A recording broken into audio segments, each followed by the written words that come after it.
आज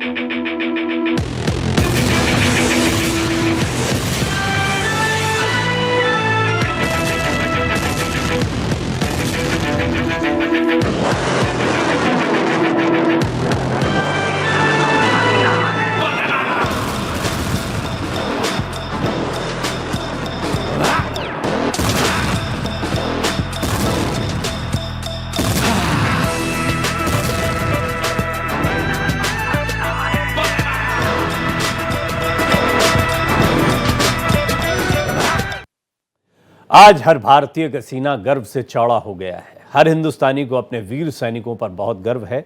वायु वीरों ने जिस तरह पाकिस्तान को धूल चटाई, आतंकियों को जिस तरह जमींदोज किया, उसने भारत के पराक्रम का नया अध्याय गढ़ दिया है। वहीं आतंकी मुल्क पाकिस्तान में अगर खौफ है तो ये खौफ बहुत अच्छा है, क्योंकि जो हमसे टकराएगा वो मिट्टी में मिल जाएगा।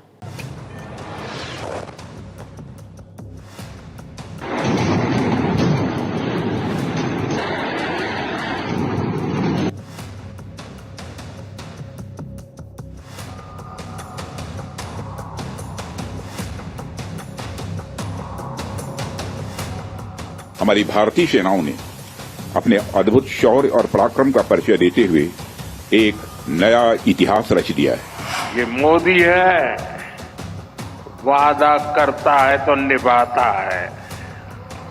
जिहादियों ने बहन बेटियों का सुहाग उजाड़ा, हमने उनकी हस्ती मिटा दी। दरिंदों ने धर्म पूछ कर लहू बहाया, हमने उनकी गर्दन उड़ा दी। शैतानों ने निहत्तों को निशाना बनाया, हमने घर में घुसकर पराक्रम दिखाया। साथियों, प्रधानमंत्री श्री नरेंद्र मोदी के नेतृत्व में हमारी सेनाओं ने ऑपरेशन सिंदूर लॉन्च करके पहले की तरह ही इस बार भी आतंकियों को ट्रेनिंग देने वाले कैंप्स को तबाह करके करारा जवाब दिया है। ये भारत के प्रतिशोध की वो ज्वाला है जिसमें आतंकी संगठनों के ठिकाने जलकर खाक हो गए। ये हिंदुस्तान के शौर्य का वो परचम है जिसने अखंड भारत बनने की गवाही दे दी, क्योंकि हर वायुवीर के मन में पवन पुत्र हनुमान का बीज मंत्र था। सब सुख लहे तुम्हारी सरना, तुम रक्षक काहू को डरना। हमने हनुमान जी के उस आदर्श का पालन किया है जो उन्होंने अशोक वाटिका उजाड़ते समय किया था। जिन मोहि मारा तिन मोहि मारे। हमने केवल उन्हीं को मारा जिन्होंने हमारे मासूमों को मारा। हिंदुस्तान के वीर जब गरजे तो पाकिस्तान के खटारा टैंक खड़े के खड़े रह गए। पाकिस्तान की हवाई ताकत हवाई हो गई। वायुवीरों ने 25 मिनट में 100 से ज्यादा जिहादियों को 72 हूरों के पास पहुंचा दिया। ये करते समय पूरी ग्लोबल कम्युनिटी भारत के साथ खड़ी है। ये भारत की सबसे बड़ी सफलता है। पूरा समर्थन, full support to our forces,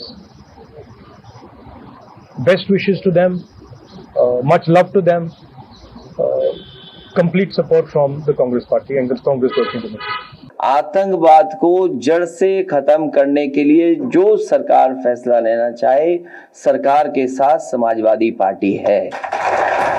Pakistan इस वक्त घबराया हुआ है। आसिम मुनीर को पीओके छीनने का डर सता रहा है तो शहबाज शरीफ कहीं मुंह दिखाने लायक नहीं रह गया है।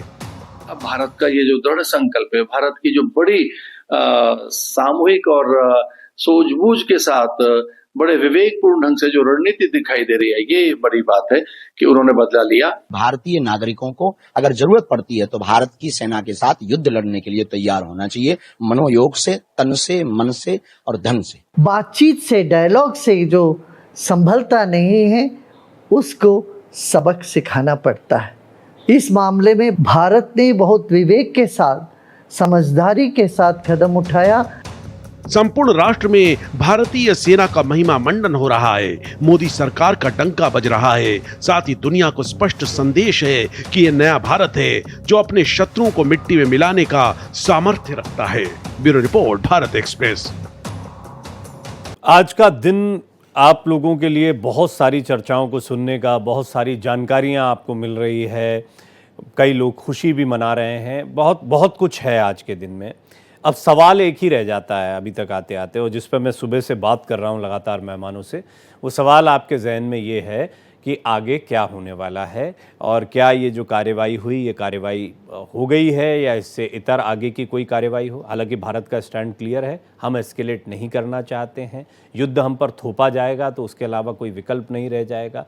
पाकिस्तान रिटेलिएट करता है नहीं करता है तो पाकिस्तान की अपनी सूझबूझ पर निर्भर करता है। भारत की ये शौर्य और ये पराक्रम देखने के बाद में कि सीमाओं में गए भी नहीं, यहीं से बैठे बैठे सब टारगेट कर दिया, यानी सब कुछ निशाने पर है। उनका एयर डिफेंस सिस्टम है ही नहीं, ये बात भी साफ हो गई है। कुल मिलाकर ये जो एक सवाल है कि आगे क्या होने वाला है, इसको ज़रा समझते हैं। और एक बड़ा अच्छा पैनल मेरे साथ मौजूद है। विंग कमांडर सतीश शर्मा जी एक बार फिर रक्षा विशेषज्ञ के तौर पर मेरे साथ जुड़ रहे हैं। आज लगातार बात करते रहे हम उनसे। शर्मा जी जय हिंद। लेफ्टिनेंट जनरल वीके चतुर्वेदी एक बार फिर मेरे साथ जुड़ रहे हैं। जनरल चतुर्वेदी जय हिंद। और विठल चौधरी कश्मीरी एक्टिविस्ट हैं। विठल भाई आपका बहुत बहुत स्वागत है। आज कई बातें हुई हैं क्योंकि कश्मीर रिलेटेड ये बहुत सारे सवाल हैं, लोगों के जहन में चलते रहते हैं। जनरल चतुर्वेदी, अभी मैंने जो कहा एक ही सवाल है, सबके जहन में वही सवाल रखता हूं मैं आप लोगों के सामने। आगे क्या होने वाला है? क्या पाकिस्तान की रिटेलिएट करने की औकात ना होते हुए भी कोई गलती कर सकता है? और ये क्या करना क्या नहीं करना मैं जानता हूं वो करेगा, बट आपका अनुभव क्या कहता है? प्रवीण, सर्वप्रथम तो मैं अपने भारतवर्ष के नेतृत्व को और भारतीय सशस्त्र सेनाओं को अपनी हृदय से खुशी व्यक्त करता हूं और पूरे भारतवासियों की जिन्होंने आज एक शौर्य और पराक्रम की एक बहुत बड़ी उदाहरण पेश किया है हम सबके सामने, विश्व के समक्ष। दूसरा आपका है कि अब पाकिस्तान आगे क्या करेगा। मैं समझता हूं कि पाकिस्तान एक फेल्ड स्टेट है। उसकी आर्म फोर्सेस जो है, आर्मी स्पेशली रोग आर्मी है जो कि अब प्रोफेशनलिज्म भूल गई है। नहीं तो कोई भी एक अच्छा रिस्पॉन्सिबल जिम्मेदार राष्ट्र अपने आतंकवाद को एज ए स्टेट की एक तंत्र नहीं मान के चलाता। लेकिन पाकिस्तान में ऐसा हो रहा है, कायराना हरकत हो रही है। जिस तरह से पहलगांव में उन्होंने निर्दोष निहत्थे उन हमारी बच्चियों, बहनों, बेटियों को बिल्कुल उनके मांग का सिंदूर हटा दिया। ये एक ऐसे कायर, घृणित कार्य और कुकर्त था जिसकी किसी भी, कहीं भी, किसी समाज में, किसी राष्ट्र में, किसी धर्म में इसको बख्शा नहीं जाता और ना ठीक कहा जा सकता। इतने उसके बाद भी जब भारत ने उसका एक्शन लिया उसके ऊपर, तो भारत का देखिए कितने धर्म के साथ हमने उन्हीं को डायरेक्ट टारगेट किया जो आतंकवादी थे और जो आतंकवादी हेडक्वार्टर्स थे, उन्हीं टारगेट्स को हमने किया। हमने ना कोई कोई मिलिट्री या कोई सिविलियन टारगेट को अटैक किया। जिनको दोष और दंड देना चाहिए, जिनको हमने सजा देनी चाहिए, उन्हीं को अटैक। अब पाकिस्तान क्या करेगा, क्योंकि मैंने जैसा कहा कि एक फेल्ड स्टेट है, वहां पे आर्मी कहने के लिए तो आज शहबाज शरीफ ने कहा कि हमने अपनी आर्मी और उसको जो भी करना चाहे करने का आदेश दे दिया है। मेरे ख्याल से ये उल्टा है, आर्मी ने उनको बोल दिया कि आप बैठ जाइए, हम देखेंगे। तो ये इस तरह का जो वहां पे माहौल है, वातावरण है, इस तरह का वहां पे एक सिस्टम है जहां पे कि आर्मी ही सर्वोच्च है।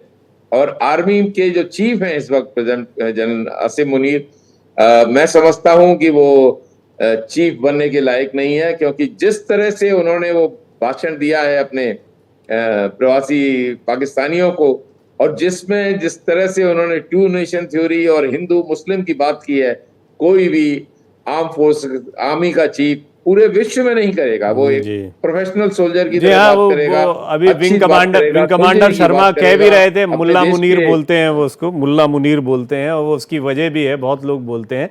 मैं आऊँगा जनरल चतुर्वेदी, इस विषय को भी हम समझेंगे।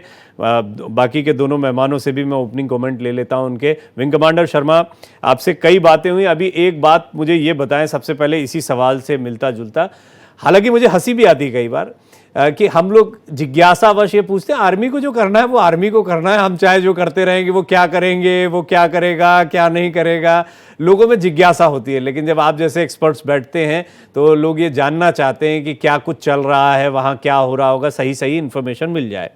तो हमारी पोजीशनिंग ठीक है। अभी जैसा जनरल चतुर्वेदी ने बताया है कि किस तरीके से पाकिस्तानी आर्मी जो है वही नकल करती दिखाई दे रही है कि फ्री हैंड मिल गया है, आप फ्री हैंड करने के बाद में क्या करेंगे।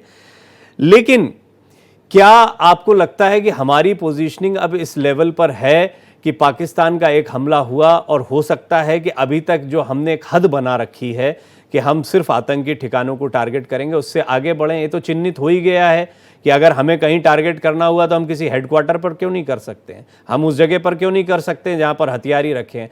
यानी एक एक चीज जो कुछ पाकिस्तान कदम उठाना चाहेगा उसके बारे में तो जानकारी होगी ही। देखिए, हम अपने दोनों ही फ्रंट्स के ऊपर की जो इनिशियल एक पोजीशन होती है वॉर की, इनिशियलाइजिंग इट, तो ये जो फर्स्ट स्टेज है ये आज हमने इंट्रोडक्टरी पार्ट प्ले किया है, बहुत कॉशियसली किया है, लेकिन इसका प्लान बी और प्लान सी ये दोनों के दोनों तैयार है। आप ये मान के चलिए, हमारे देश में जो बोला गया था कि आज ब्लैकआउट करेंगे, पैसिव एयर डिफेंस एक्सरसाइज पूरे राष्ट्र में ये चल रहा है। इसका मतलब क्या है कि वी हैव अट्यून्ड इट। जब आप कोई भी युद्ध करते हो, टेक्टिकल उसमें कंटिजेंसी प्लान्स स्टैंड बाय में रखे जाते हैं, प्लान ए बी सी, तो वो बिल्कुल रेडी है और इस वेल प्रिपेयर्डनेस के साथ है कि एक छोटा सा reaction we will get mileage like enormous, और वो सिचुएशन को हम फ्रक्टिफाई करना चाहेंगे, उस सिचुएशन को हम छोड़ना बिल्कुल नहीं चाहेंगे। तो we are just waiting for this. ये मामला स्टार्टिंग नहीं है, ये खत्म भी नहीं है। ये आज तक जो हमने धर्म युद्ध लड़ा है, आज छोटा सा धर्म युद्ध की बात है। ये धर्म युद्ध लड़ाई और उसके नियम ये तो सब महाभारत के समय 5,000 साल पहले खत्म हो चुके। पाकिस्तान जैसा जिहादी मुल्क जिसके मानसिकता में और इन सारे मदरसों में जो चल रहा है, उनको जिस तरह से पोजिशन्ड कर दिया गया है, ये सॉल्यूशंस इतनी सी स्ट्राइक से खत्म नहीं बनता है।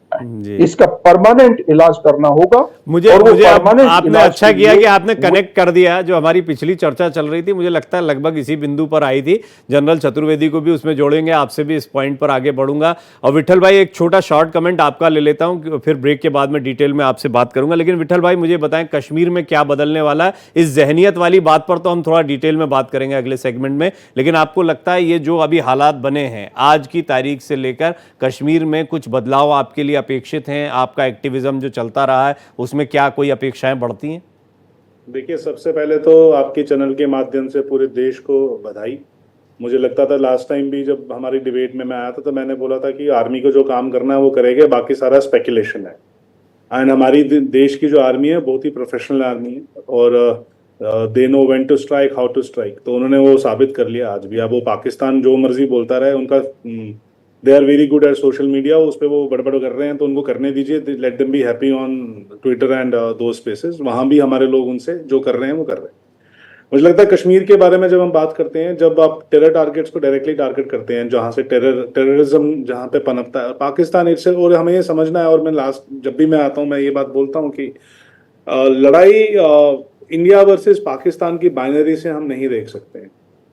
क्योंकि जनरल मुनीर ने भी टू नेशन थियोरी में भी क्लियर, जो उनकी स्पीच थी, उन्होंने भी बड़ी क्लियरली बात की कि इट इज गजवाए हिंद, हिंदू मुस्लिम, उस बाइनरी से ही आपको देखना पड़ेगा, सिविलाइजेशनल वॉर की बाइनरी से ही देखना पड़ेगा। और आज हमने एक सिविलाइजेशनल असॉल्ट किया है उन पे वापस, पहली बार भारत ने बहुत सालों के बाद, तो लगता है 1971 के बाद इतना प्रखर रूप में हमने ये किया है। हमारी महिलाओं के जिन्होंने सिंदूर उजाड़ा, मुझे लगता है एक ये जवाब उनके लिए है, एक सोलेस उनके लिए है। और हम न केवल पहलगाम में जो हुआ, पर कितनी कश्मीरी हिंदू महिलाओं के सुहाग उड़े, कितने हमारे आर्म फोर्सेस में वहां पे काम जो करते हैं उनके उड़े। तो मुझे लगता है कि जब तक आप डिसइंटीग्रेशन पाकिस्तान ना होगा, तब तक कंप्लीट डिसइंटीग्रेशन नहीं होगा, तब तक ज्यादा ये जो पूरी बातचीत आई ना, आप भी जिस पॉइंट पर लाए, ये अच्छा है कि हमारी पूरी बातचीत उसी एक दिशा में जा रही है जिस पर मैं आना चाहता हूं।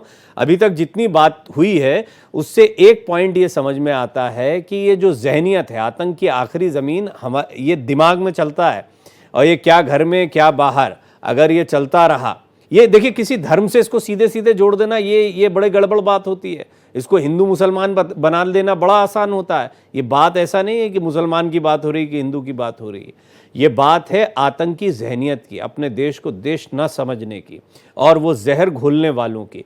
तो उस ज़मीन पर कैसे काम होगा, वो कैसे ख़त्म होगा? जनरल चतुर्वेदी, पहले आप इस पर अपने विचार रखें कि जो जहनियत है, आतंकी जहनियत, जिसके बारे में विंग कमांडर शर्मा भी कह रहे थे और विट्ठल भाई की बात भी लगभग वहीं आकर समाप्त हुई थी, ये इसको ख़त्म करना तो ये एक बहुत लॉन्ग टर्म की प्रोसेस है। पर भारत के लिहाज से आप क्या संभावनाएं देखते हैं आज की परिस्थितियों में?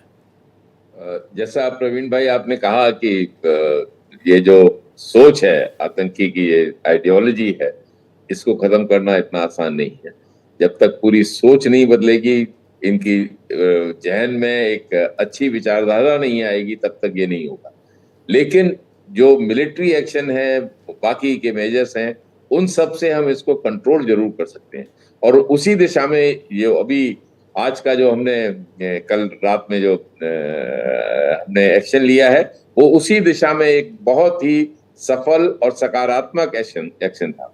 हमने जो हमारे नागरिकों के ऊपर, हमारी बहनों बेटियों के ऊपर जो उन्होंने एक इतना आघात किया है, उसके एवज में हमने उनको सजा दी। और केवल आप देखिए कि कितने मेजर, उसमें कितने अच्छी तरह से हमारे विदेश सचिव जी ने इसको पूरा डिस्क्राइब किया। 4 sentence: measured, non escalatory, proportionate and responsible. ये सारे चारों शब्द ये आपको कितना बता देते हैं कि किस तरह से, कि ज्यादा जितना जरूरत थी उतना ही हमने किया, जहां मारना था वहीं मारा, कोलैटरल डैमेज नहीं की, मिलिट्री टारगेट्स को नहीं अटैक किया, केवल जिन्होंने ये आघात पहुंचाया था उनको सजा दी। दूसरा जो इसमें आज आप देखें, पहले अभी तक आपने देखा होगा कि एलसी को वायलेट करना इतना ज्यादा सीरियस, गंभीर नहीं माना जाता था, लेकिन आईबी को हम लोग वायलेट नहीं करते थे, इंटरनेशनल बाउंड्री। आज भारत ने ये दिखा दिया कि जब आतंक की बात आएगी तो जहां भी छिपा होगा वो आतंकवादी, हम उसको जाके मारेंगे। International boundary has no significance as far as जो आतंकवादी हमारे रिटेलिएशन की बात होगी, ये बहुत। और तीसरा जो है, अब एक जैसा फेल्ड स्टेट है हमारे साथ में, पड़ोसी देश हमारा, और आर्मी भी नॉन प्रोफेशनल है, and in fact I will go to the extent of calling a rogue army, because they indulge in everything which is unethical, which is against all norms of armed forces training।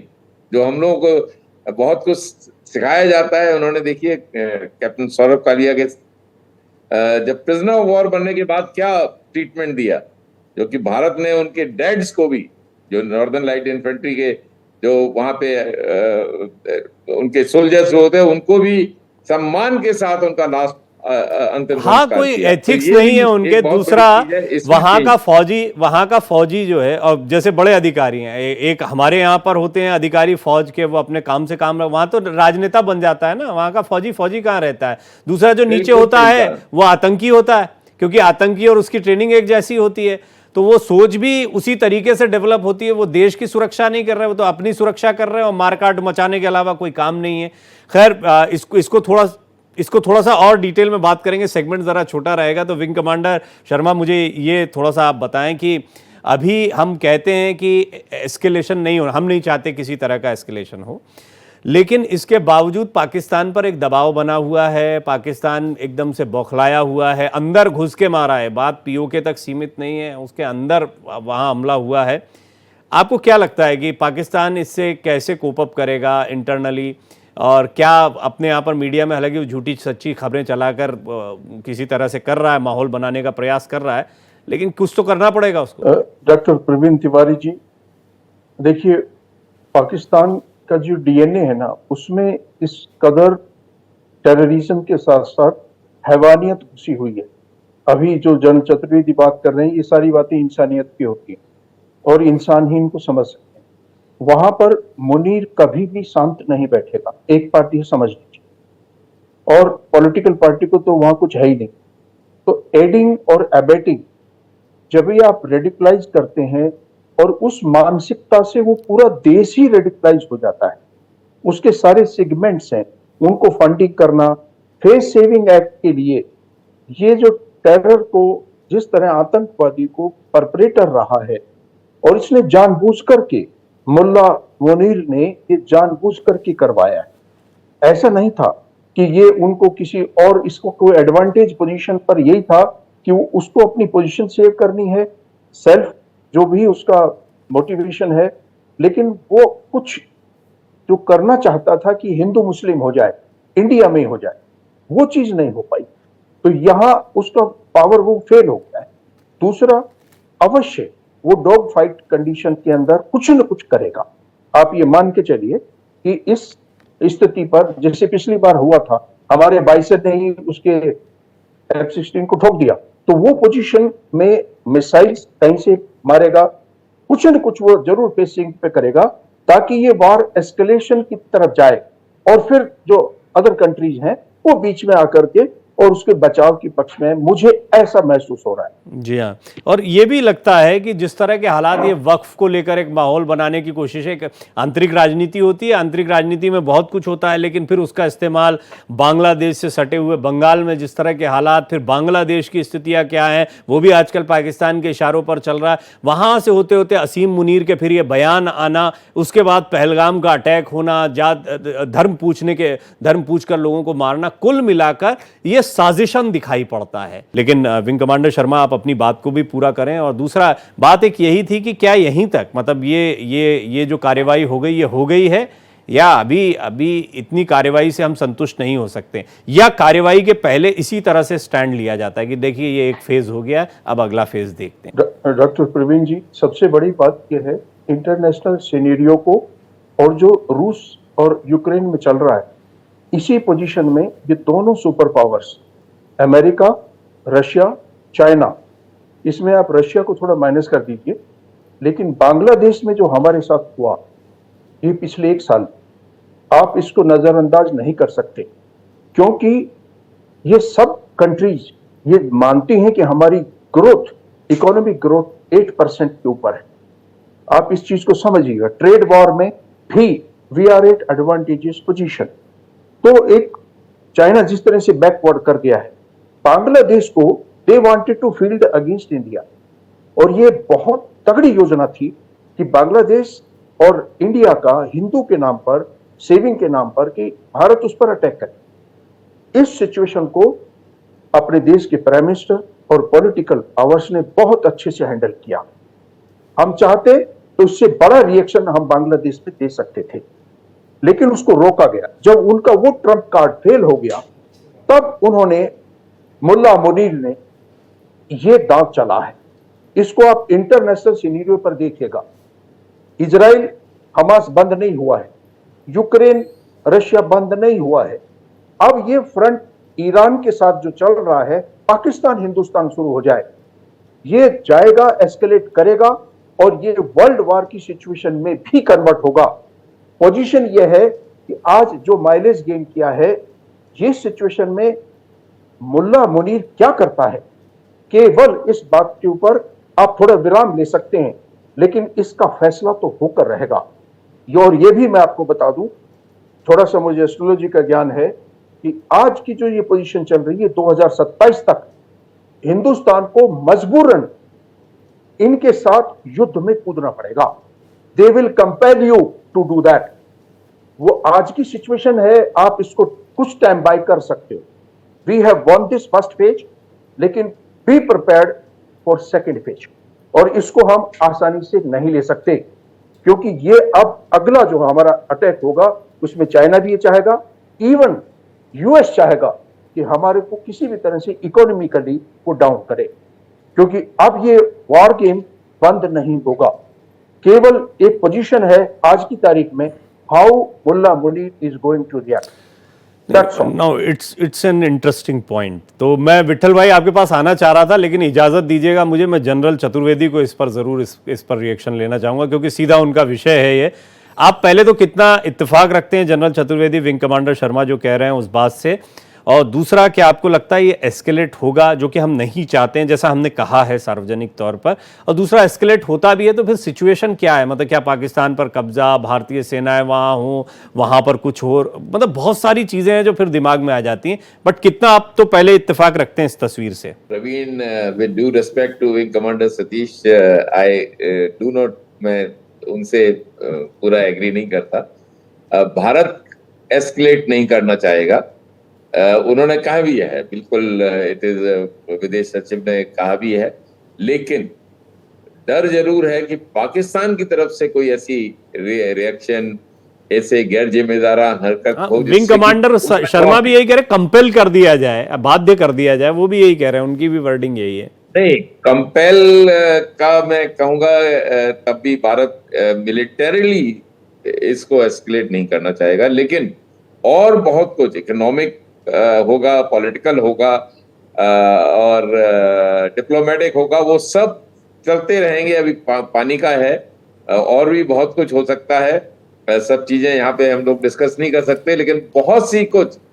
तो पाकिस्तान एक ऐसे stage पर है कि अगर उन्होंने अपने आप को नहीं सुधारा तो ये ठीक बिखर जाएगा और बहुत से हिस्से हो जाएंगे। और मैं आपका पॉइंट समझ गया। कुल मिलाकर आपका ये मत है बिल्कुल कि एस्केलेट नहीं होगा और नहीं होना चाहिए। सचमुच में मैं भी जब सुन रहा था तो मुझे भी एक घबराहट सी महसूस, हालांकि सेनाएं अपना काम करेंगी, मुस्तैदी से अपनी ताकत को दिखा दिया, शौर्य पराक्रम में कोई कमी नहीं, लेकिन युद्ध युद्ध होता है फिर, वो चाहे जितना ताकतवर देश हो। इजराइल को हम देख रहे हैं, ताकतवर देश ही है, लेकिन युद्ध में गया है। तो रशिया को देखिए आप, इतनी बड़ी ताकत है दुनिया की, यूक्रेन के साथ युद्ध लड़ते लड़ते क्या हालत हो गई। तो युद्ध युद्ध होता है, किसी के भी खिलाफ लड़ो।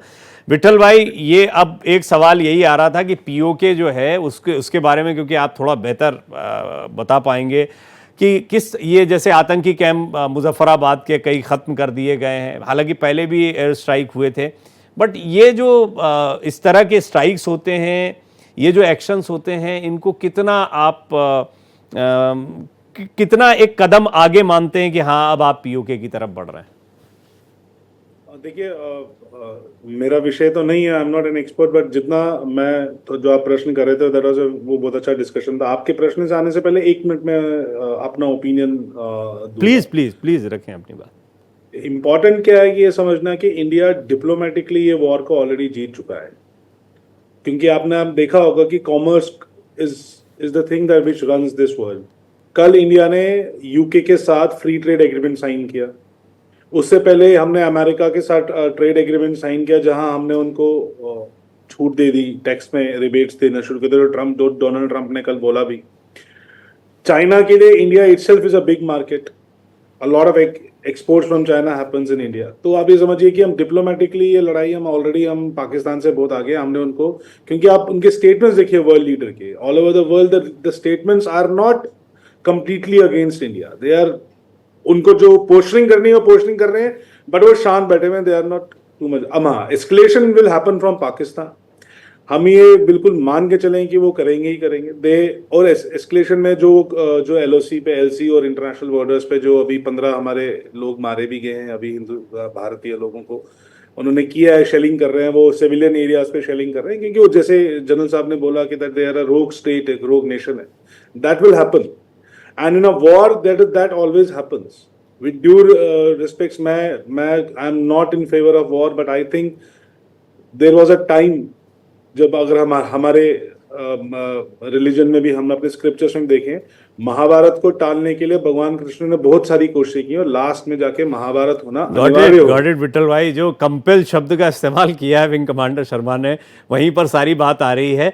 अब वो कितनी बाध्यताएं हैं और उसका देखिए एक इंटरनेशनल पर्सपेक्टिव भी होता है, और उसको समझने के लिए सुरेश गोयल जी जैसे विशेषज्ञ मेरे साथ पैनल पर मौजूद हैं, बड़ी अच्छी बात है। तो सुरेश सर, आपका भी बहुत बहुत स्वागत है, पूर्व राजनयिक रहे हैं और वो इस पर और प्रकाश डालेंगे। सर, मुझे सबसे पहले बताएं, क्या सिचुएशन अभी अंतर्राष्ट्रीय स्तर पर बनी हुई है? क्या सिचुएशन भारत के स्टैंड को जितना आपने सुना, या आप जो इसको स्टडी कर रहे होंगे अपनी समझ से भी, आप तो इस कार्य के महारथी हैं, तो थोड़ा सा बताएं अभी क्या सिचुएशन है, दर्शक जान पाएं आपके मुख से कि ये हालात हैं अभी। देखिए, ऐसा है कि पहली बात तो ये है कि इससे पहले भी जब सिक्योरिटी काउंसिल की मीटिंग कल हुई थी तो इतना साफ था कि ज्यादातर देश, उसमें मैं रशिया को नहीं शामिल कर रहा हूँ, लेकिन अमेरिका, यूके, फ्रांस वगैरह ज्यादातर का पक्ष ये था कि भारत और पाकिस्तान के बीच का जो ये कॉन्फ्लिक्ट झगड़ा है, ये आगे मिलिटरली आगे ना बढ़े। ये हालांकि दो पक्ष थे। सब ज्यादातर देशों ने ये कहा कि जो हुआ इसके लिए पाकिस्तान जिम्मेदार है, वहां पर आतंकवाद पनप रहा है, ये सब हो रहा है। इसके साथ ही साथ दोनों देशों को सीख भी दी गई कि आप मामलों को आगे ना बढ़ाएं और डिप्लोमेटिकली इस मामले को सॉल्व करें।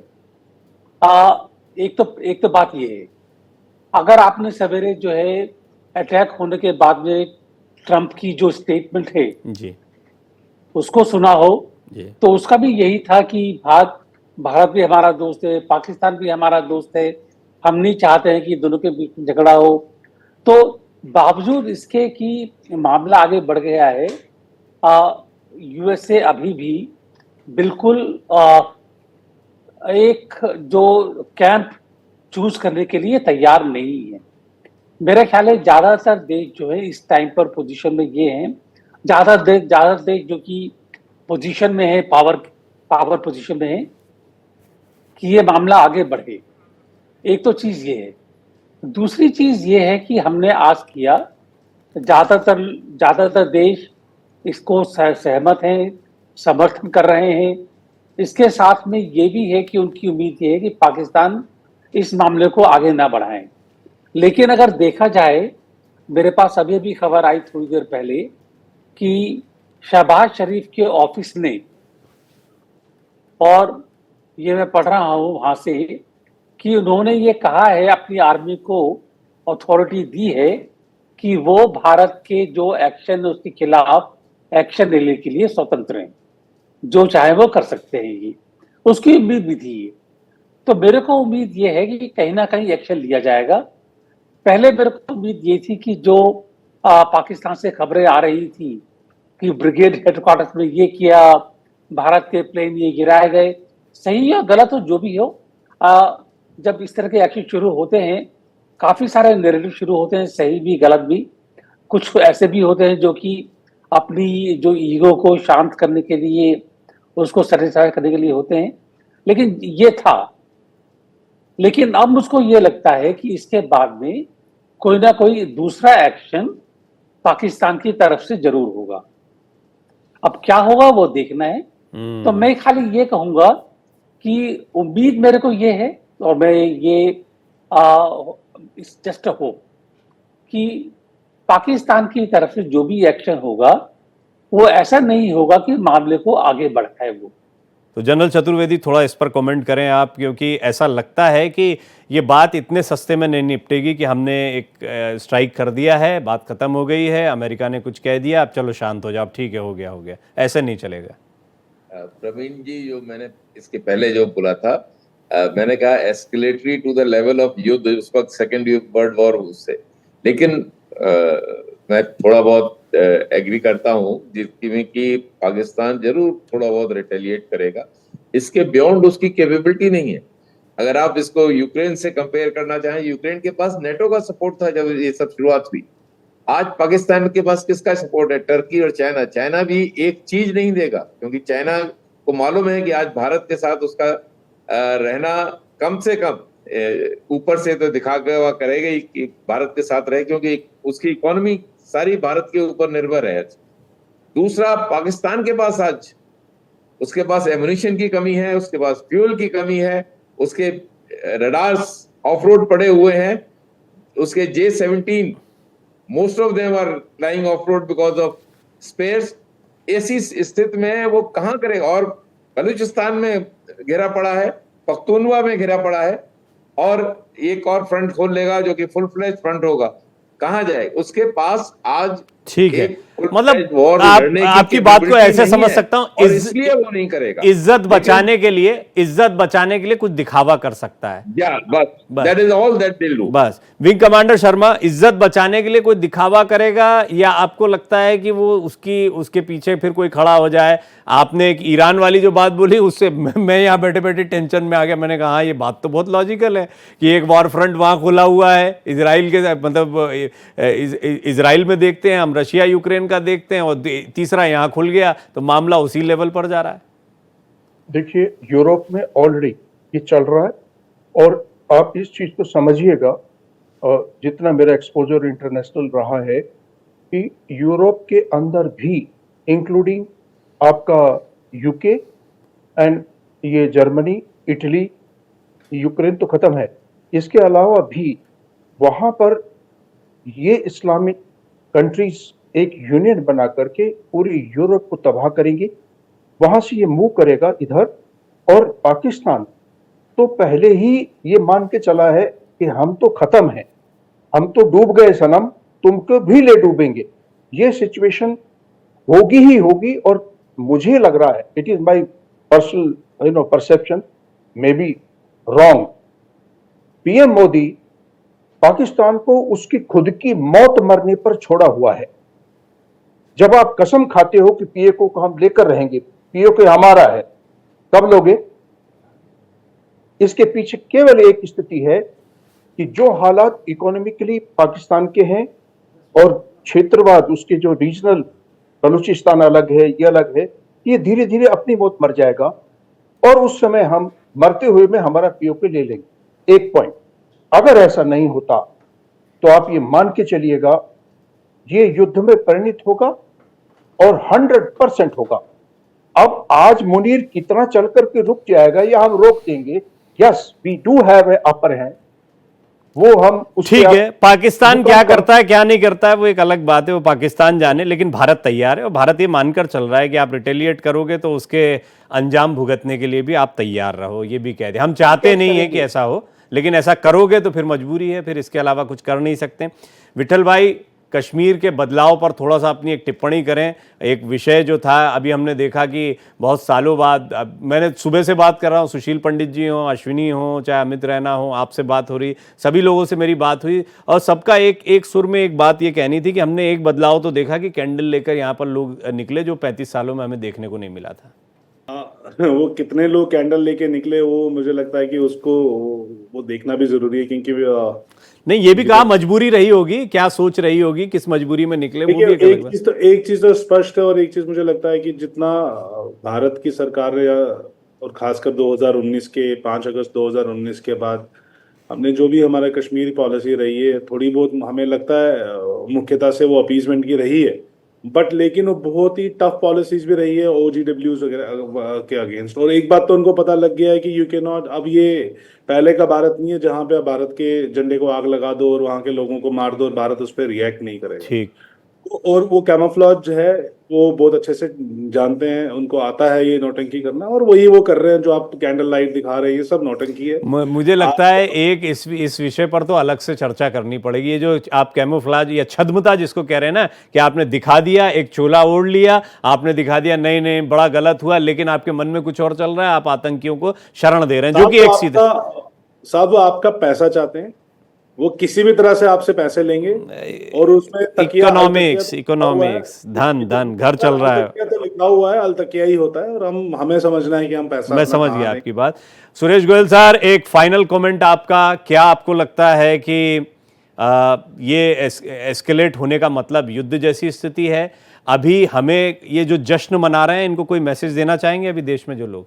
देखिए, कहना बहुत मुश्किल है कि एस्केलेशन कहां पर खत्म होगा, कहां पर खत्म नहीं होगा, लेकिन इतना तय है कि अगर एस्केलेशन होता भी है, जो भी होता है, उसमें नुकसान दोनों देशों को होगा, लेकिन पाकिस्तान खत्म हो जाएगा।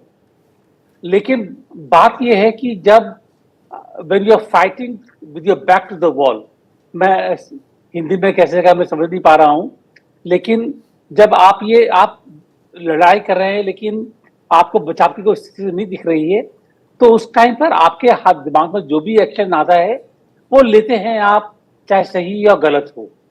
तो इस टाइम पर जो पाकिस्तान की स्थिति है, खासतौर पर असीम मुनीर की, वो जो एक आइडियोलॉजिकल वॉरफेयर में पड़े हुए हैं, वो कुछ भी एक्शन ले सकते हैं जी। I don't put anything past him जी। लेकिन मैं एक चीज जरूर कहूंगा, और ये चीज मैं फाइनल कहूंगा कि हमारे लिए सबसे इंपॉर्टेंट क्या है, इंडिया की सिक्योरिटी। भारत जो हम देख रहे हैं, एक सेक्युलर कंट्री, कॉन्स्टिट्यूशनल डेमोक्रेसी, जहां पर लोगों को अपनी कहने की स्वतंत्रता है। जम्मू एंड कश्मीर उसका अभिन्न भंग है। वो भी मानते हैं, हम भी मानते हैं, सब मानते हैं ये जी। तो हमें कोई कदम ऐसा नहीं उठाना है कि जिससे हम ये मैसेजिंग करें कि जम्मू एंड कश्मीर या कोई भी प्रदेश वो इस मामले में। खैर सर, ये बात तो साफ है, भारत ने तो स्पष्ट कर दिया। हमें जो करना था, विठल भाई समय क्योंकि समाप्त हो गया, मैं बहुत माफी चाहता हूं। मैं सुनना चाहता था आप लोगों को, सभी को बहुत सुनना चाहता था। जी जी, देखिए, शिमला एग्रीमेंट को पाकिस्तान ने अबियंस में डाल दिया है। When it has put it in abeyance, आप अपने एरियाज को टारगेट, हमारा कोई भी इसमें मॉरल डिप्लोमेटिक हमारे को कोई इसमें स्ट्रेन नहीं है। वी कैन क्रॉस एलओसी क्योंकि उन्होंने अबियंस में डाला, हमने हाँ, ये तो हमने पहले भी इस पर डिस्कशन किया कि उन्होंने अपने पैरों पर कुल्हाड़ी मारी है। इसको मैं कह रहा हूं कि ये चर्चा जो है ना, ये अभी अनवरत चलती रहेगी। मैं तो विंग कमांडर शर्मा से दिन भर से बात हो रही है, उनसे काफी लंबी बात हुई थी, उसके बाद भी कितने अलग अलग पहलू निकल कर आए। बहुत बहुत शुक्रिया आप सभी का। जय हिंद, और भारत की सुरक्षा की कामना करते हैं। हम कभी युद्ध नहीं चाहते हैं। जय हिंद, जय भारत।